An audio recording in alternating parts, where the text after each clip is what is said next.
Zen, ini capek banget ngomongnya. Buat yang minta film, tolong nulisnya story film atau alur cerita, bukan review. Kemarin udah aku jelasin perbedaan review dan story. Maknanya udah beda banget. Sedangkan kontenku adalah story film, bukan review, oke? Dan soal video kemarin ketika aku menceritakan terbangunnya channel ini atau keluh kesahnya selama aku di YouTube, banyak yang menganggap bahwa itu adalah drama atau curhat lah. Jelas-jelas saya udah ngomong, saya bakal cerita terbangunnya channel ini terus sulitnya membangun konten story film hingga akhirnya ditiru banyak channel dan ada sedikit unek-unek juga sih di sana. Yang kemudian netizen tuh bilang ada salah satu oknum yang tersindir. Oke, setelah aku lihat ternyata gue dikira ngirim santet ke tuh oknum tersebut. Kalau kalian nggak tahu santet, ini tulisan santet. Kemarin di video 15 plus part 1 jelas banget gua nggak pernah tuh ngomong begitu atau nyuruh-nyuruh mereka buat nyerang atau apalah. Ya gini aja deh biar cepetnya. Kalau kemarin gua terbukti ngomong hal-hal begituan, yaitu ngirim-ngirim santet ke sana, saya bakal hapus video 15 plus part 1 dan 2, lalu wanita tanah jahanam dan ditambah rumah darah. Jadi totalnya udah 5 juta lebih view tuh yang aku buang. Atau bahkan hapus channel sekalian kalau terbukti. Tapi kalau nggak ada ya udah, memang nyatanya saya nggak pernah ngomong kayak gitu. Dan kapan juga saya ngomong nggak ngebolehin pakai konten story film. Kayaknya kemarin saya ngomong boleh-boleh saja. Ya pokoknya coba cari kata-kata dua itu, soal-soal ngirim santet sama nggak ngebolehin. Kalau terbukti saya bakal lakuin hal tadi. Sekali lagi ini bukan drama, ini serius. Saya bisa saja melaporkan tuh oknum ke hukum karena sudah menuduh saya melakukan hal-hal itu. Setahu saya di video kemarin, saya selalu memakai kata-kata mereka yang dalam artian kelompok, yaitu banyak orang. Dan kalau di sana yang dia permasalahin soal review, mungkin itu sih, tapi nggak tahu juga.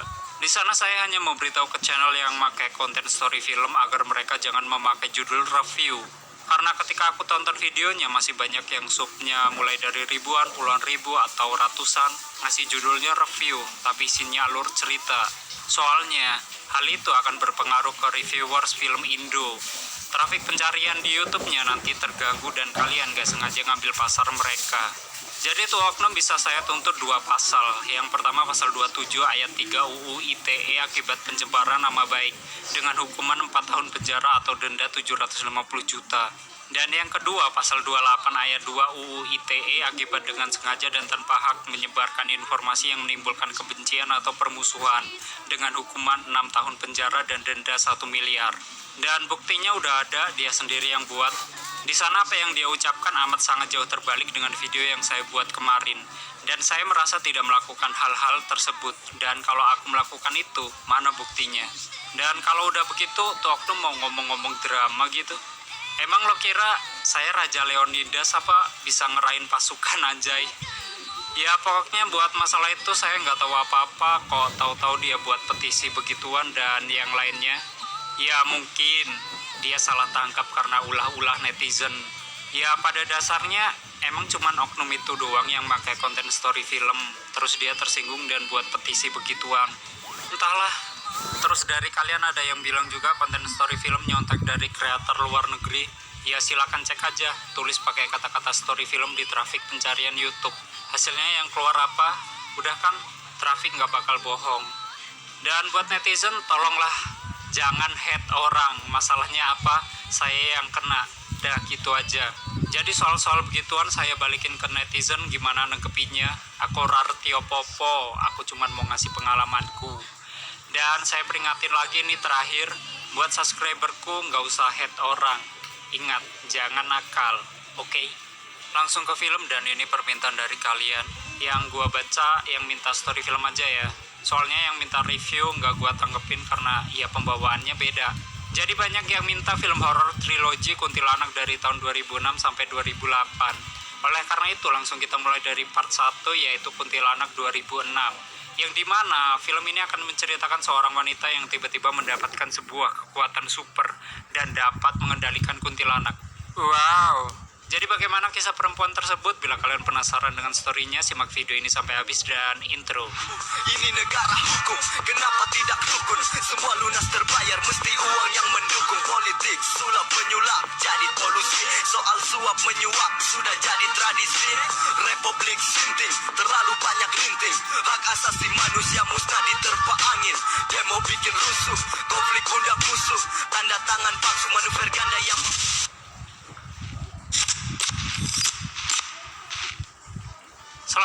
channel Zura 14 dan selamat menonton.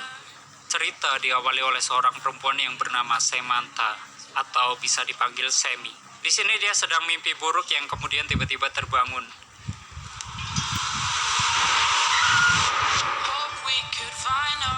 Ketika Sam terbangun, dia langsung menghubungi pacarnya yang bernama Agung. Yang kemudian pintu kamar Sam digedor dan langsung diajak ngewek sama ayah tirinya. Karena ibu kandungnya Sam telah meninggal dengan sebab yang gak begitu jelas.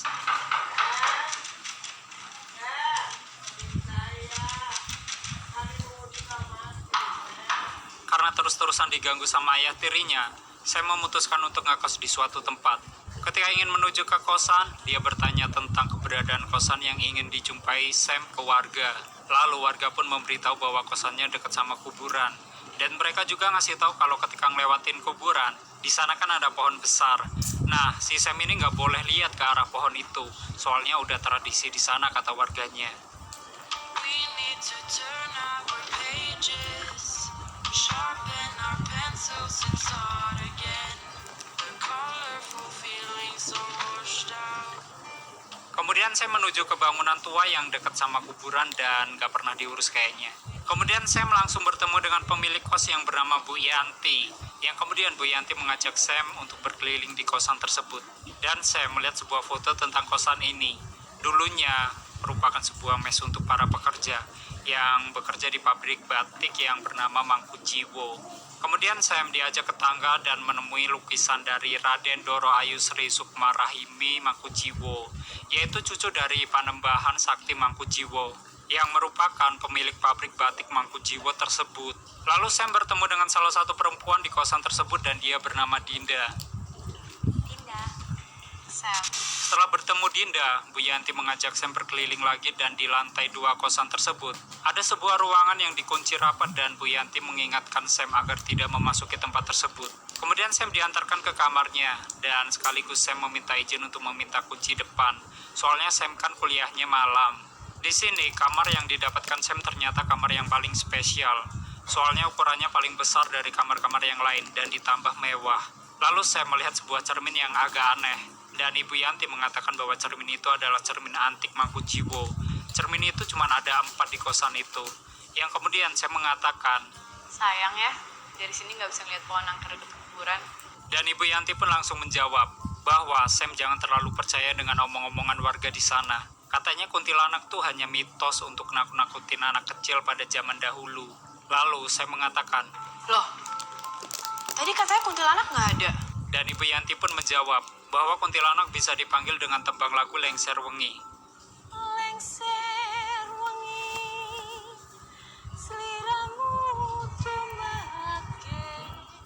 Dan tiba-tiba Sam pun menjadi trans, tapi transnya agak sedikit sange. Setelah nyanyian itu selesai, Bu Yanti mengingatkan kembali bahwa kuntilanak tuh nggak ada, mereka hanya mitos. Dan walaupun kuntilanak itu ada, yang bisa manggil hanya seseorang yang mempunyai wangsit.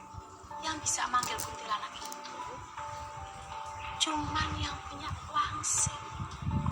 Ketika malam hari, Sam baru pulang dari kuliahnya dan di tengah kuburan dia bertemu seorang anak kecil. Kata anak kecil itu, Kakak ada yang nyariin tuh. yang kemudian anak kecil itu dicari ibunya untuk pulang. Suasananya gelap. Setelah hal itu, Sam langsung menemui pacarnya Agung dan menceritakan soal mimpi buruk dia. Ya, kayak yang di awal film tadi. Lalu Sam mengatakan bahwa dirinya menjadi aneh semenjak dekat dengan pohon besar yang ada di dekat kosannya tersebut. Yang kemudian Sam ingin pulang. Anjay, mobilnya Mustang, lu John Wick. Ketika Agung mengantarkan Sam, Agung dilarang melihat ke arah pohon besar tersebut oleh Sam. Jangan diliatin, Gung. Emang kenapa? Di sana ada bubung puyuh, Gung. Setelah Agung mengantarkan Sam, Agung kembali melewati pohon besar itu, dan dia malah ngeliatin tuh pohon. Lalu si Agung ini kayak ngambil sesuatu keramik yang ada lambangnya gitu.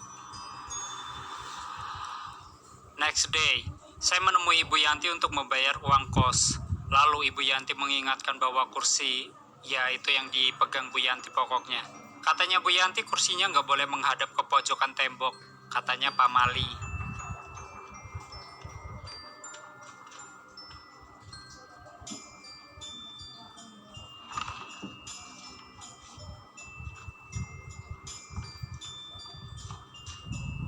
Sedangkan di sisi lain, Agung memperlihatkan keramik yang ditemukan di pohon besar itu ke temannya yang bernama Iwan.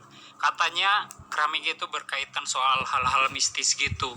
Dan Agung menjelaskan bahwa benda itu ditemukan di pohon besar dekat dengan kosan milik keluarga Mangkujiwo. Mendengar Mangkujiwo, ibunya Iwan kaget Mangkujiwo. Agung, itu bukan keluarga. dan menjelaskan bahwa Mangkujiwo bukan keluarga, melainkan penganut aliran ilmu sesat zaman dulu. Ya, semacam elit global gitu. Mereka kan penganut aliran sesat dan mempunyai banyak perusahaan besar atau bahkan mengendalikan pemerintahan. Dan Mangkujiwo juga sama. Mereka dulunya mempunyai banyak perusahaan dan pabrik-pabrik. Oleh karena itu mereka aku panggil elit lokal. Tapi yang mereka kendalikan agak anti mainstream sih. Mereka mengendalikan kuntilanak. Jadi para elit global nggak usah macam-macam sama elit lokal. Demek kuntilanak gede di sini. Lanjut. Tapi sayangnya para elit lokal tersebut dihabisi oleh aparat dan warga karena mereka tidak suka ajaran sesat. Setelah hal itu mereka langsung membicarakan kuntilanak. Bahwa kata Iwan wujud kuntilanak sebenarnya adalah setengah manusia setengah kuda. Keberadaan mereka sendiri ada di Jawa, Kalimantan, dan Sumatera. Dan kuntilanak katanya memang tinggal di pepohonan besar, tapi mereka keluarnya dari tempat lain. Contohnya seperti lemari, peti, atau benda-benda antik. Kita kembali ke Sam. Dan singkatnya setelah dia kuliah di malam hari, saya melihat penampakan sesosok kuntilanak di kursi tersebut yang ternyata itu hanyalah mimpi.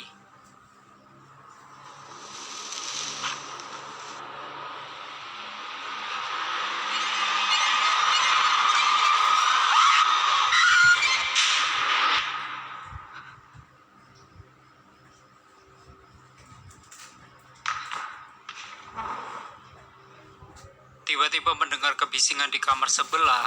Saya nyamperin kamar sebelah dan komplain. Tapi yang punya kamar malah marah-marah duluan. Lalu cewek yang bernama Mawar itu tiba-tiba dia langsung mengancam Sam. Lalu Sam pun nyinden ke Mawar. Jangan belagu deh. Apa sih? Dan Mawar pun langsung pusing dan ketakutan. Mendengar ada keributan, cewek-cewek kosan di sana keluar, bahkan Ibu Yanti juga. Dan setelah hal itu, tiba-tiba saya mual dan muntah belatung. Makanya lo lain kali pakai kondom. Kalau nggak punya minta aja sama gue. Sedangkan si Mawar tadi pergi ke sebuah motel bersama pacarnya.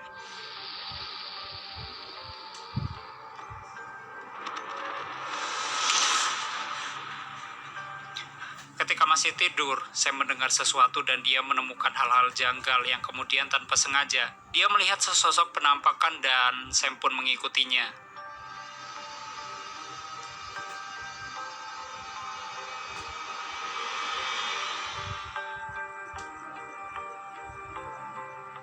Sedangkan di sisi lain, di motel Mawar ditinggal sendirian di kamar karena cowoknya pengen nyari minum katanya. Di sana dia mengalami hal-hal aneh.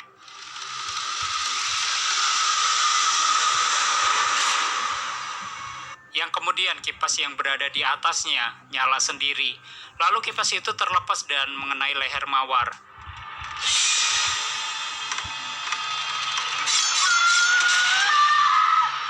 Keesokan harinya tiba-tiba di bagian leher Sam mengalami luka. Ya, semacam kutukan Orochimaru gitu. Dan sebuah berita pun muncul bahwa ada seorang perempuan ditemukan tewas di kamar motel dengan kepala yang terputar ke belakang. Dan mendengar Mawar tewas dengan keadaan yang tak wajar, semua anak kos berkumpul dan membicarakannya. Yang kemudian Bu Yanti langsung menghubungi Doro Ayu Sri Sukma Rahimi untuk datang ke kosan itu. Keesokan harinya kutukan Orochimaru di leher Sam menjadi semakin membesar dan hal itu membuat dia menjadi risih. Yang kemudian Iwan memperingatkan Agung bahwa kosan Sam ada yang tidak beres. Dan Iwan memperlihatkan beberapa korban akibat ulah kuntilanak. Semua kepalanya muter ke belakang. Malamnya, Sam penasaran dengan ruangan yang dikunci di kosan tersebut. Yang kemudian salah satu pria kos di sana yang bernama Avan, dia mendatangi Sam dan ingin memperkosa Sam. Dan Sam pun nyinden ke Avan.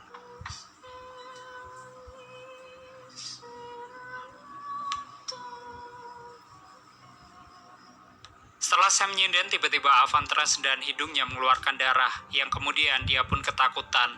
Lalu sesosok kuntilanak keluar dari cermin Dinda untuk membunuh Avan. Dan Avan mengalami hal-hal yang aneh, yang mengharuskan dia untuk kabur dari kosan tersebut karena dia dikejar kuntilanak.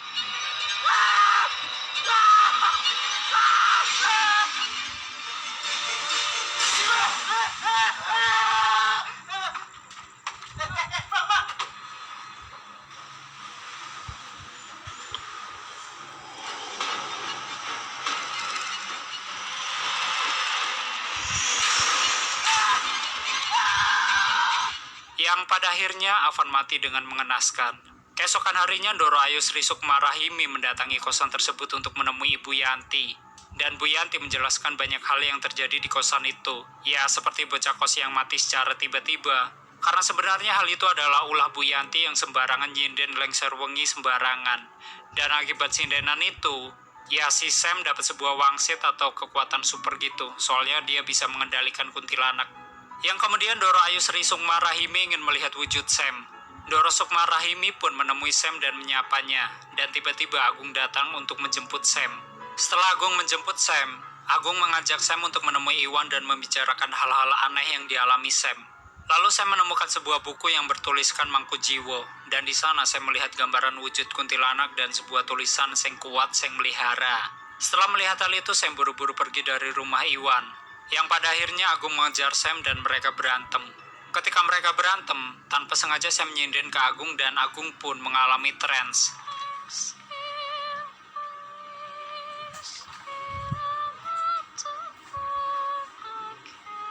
Hidungnya mengeluarkan darah. Lalu malamnya Sam mendatangi pohon besar itu dan dia menantang agar kuntilanak di sana keluar. Keluar kalau berani! Keesokan harinya ibunya Agung nelpon Sam. Katanya Agung menghilang. Dan Sam pun menjadi cemas dan khawatir. Sam sendiri mencoba menghubungi Agung namun tidak bisa. Malamnya ketika Sam tidur, tiba-tiba dia mendengar suaranya Agung. Dan Sam mengikuti arah suara tersebut yang ternyata arahnya dari ruangan yang dikunci. Jangan coba-coba. Sana nggak ada apa-apa. Setelah dimarahin oleh Bu Yanti akibat mendekati ruangan tersebut, Sam kembali ke kamar dan mencoba mencari keberadaan Agung di koran. Ngapain nyari di koran ya? Heran. Di sini kan ada si Dinda. Dia tuh selalu nyebut-nyebut nama Agung dan menanyakan soal Agung. Ngapain sih lu nanya-nanya Agung terus? Yang pada akhirnya Sam salah sangka bahwa kalau Dinda suka sama Agung. Dan Sam pun menjadi kesal dan nyinden si Dinda.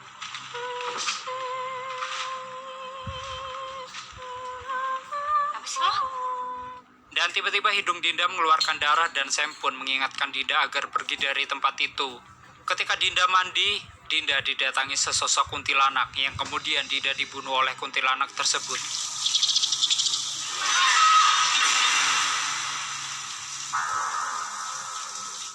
Udah gitu doang mati. Tapi enak ya punya wangsit. Nyanyi di kondangan mantan, auto modar satu kondangan. Mendengar Dinda mati di kosan tersebut, seluruh anak kos di sana menjadi takut dan ingin pindah kos. Sedangkan saya menjadi bingung akibat ulahnya. Lalu kosan itu menjadi sepi karena seluruh penghuninya pergi. Yang kemudian Sam mendengar suara Agung kembali dan Sam kembali mengikuti arah suara itu. Sam melihat jejak darah yang masuk ke dalam ruangan kosong itu. Lalu Sam membukanya dan Sam pun memasuki ruangan tersebut.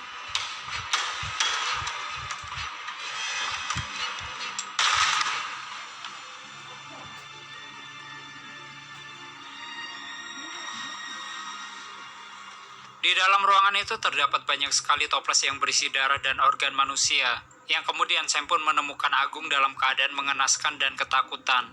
Ketika Sam ingin mengeluarkan Agung dari tempat itu, Sam bertemu dengan Doro Ayu Sri Sukma Rahimi. Lalu Doro Ayu menjelaskan bahwa Mangkujiwo selama puluhan tahun sudah memelihara kuntilanak sebagai pesugihan. Dan katanya di gedung tersebut, Mangkujiwo memberikan tumbal untuk kuntilanak, supaya kuntilanaknya nurut. Kemudian suatu kejadian terjadi, yaitu tempat itu tiba-tiba terbakar, dan semua orang yang berada di sana meninggal. Oleh karena itu keturunan Mangkujiwo berhenti di situ, dan kata Doro Ayu, dia tidak bisa memberikan anak.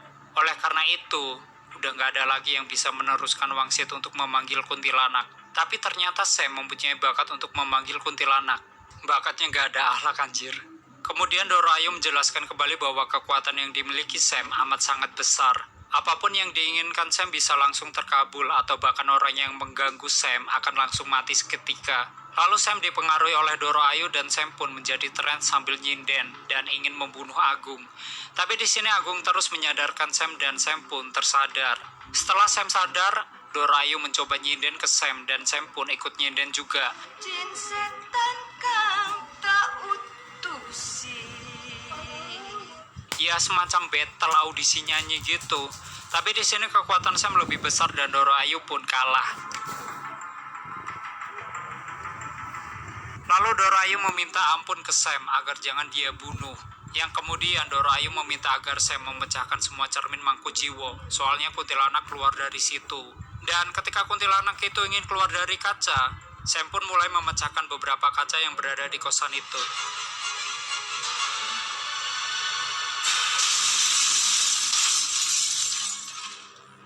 Kamar Dinda.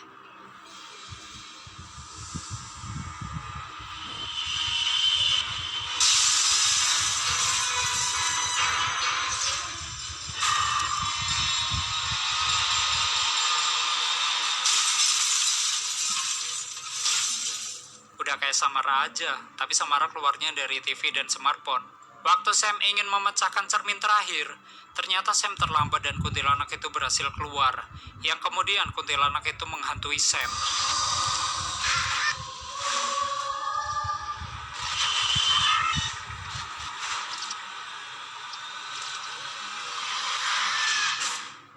Yang pada akhirnya kuntilanak itu membunuh Doro Ayu.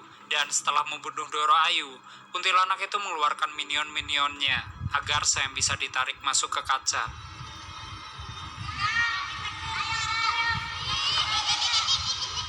Itu keke anjir, bukan minion. Namun beruntungnya Sam bisa lolos dari minion tersebut, yang kemudian kuntilanak itu ingin membunuh Sam. Dan Sam dapat mengalahkan kuntilanak tersebut karena Sam bisa mengendalikannya.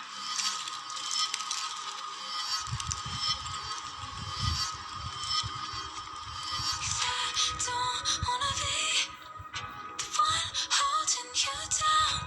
I'll never be. Dan keesokan paginya Sam berhasil menyelamatkan Agung, yang kemudian Bu Yanti memberikan sajian ke Sam, dan Sam juga menyisahkan kaca terakhir agar tetap utuh. Gotta do it myself. Can't trust. Oke, seperti itu ya story film Kuntilanak part 1. Dan bisa kita lihat tadi bahwa tokoh utama wanita yang bernama Samantha, dia tuh dapat wangsit dan bisa mengendalikan kuntilanak. Ya, Avatar harus agak hati-hati sih. Dan di sini Sam juga menyisakan satu cermin Mangku Jiwo. Jadi mau diapain tuh cermin? Entahlah. Mungkin soal cermin itu akan tergambar jelas di Kuntilanak part 2. Tapi yang udah nonton ya ngerti sih alur ceritanya. Oleh karena itu silahkan tunggu part 2-nya, dan yang ingin full movie-nya link di tempat biasa. Dan terima kasih sudah nonton sampai habis. Terus support channel ini dengan menekan like, subscribe, dan share ke seluruh media sosial kalian. And stay on this my channel, jangan kemana-mana, sampai ketemu lagi di video selanjutnya. Bye-bye.